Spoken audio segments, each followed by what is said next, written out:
If they got the interpretation wrong, then they wrote it wrong. We need to talk about that, but we don't want to necessarily talk about it because then it shows that there are gaps, and that's okay. But I think it's not okay, because on the other side of this, I'm gonna have comments saying it's not okay. It's actually inerrant. It's infallible. It has no holes. It's inspired by God. Have you ever been inspired? I know a lot of people are inspired by LeBron, but they cannot play like him.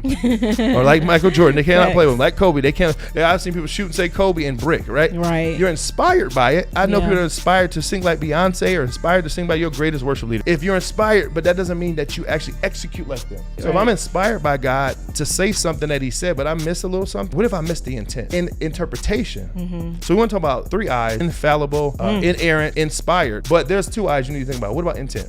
What about the interpretation? And a lot of preachers and pastors know this. A lot of times they just don't bring up all the stuff because those deleted things they can't show. My thing is, that's the part that you gotta look at in scripture as well. If they got the interpretation wrong, then they wrote it wrong. If they got the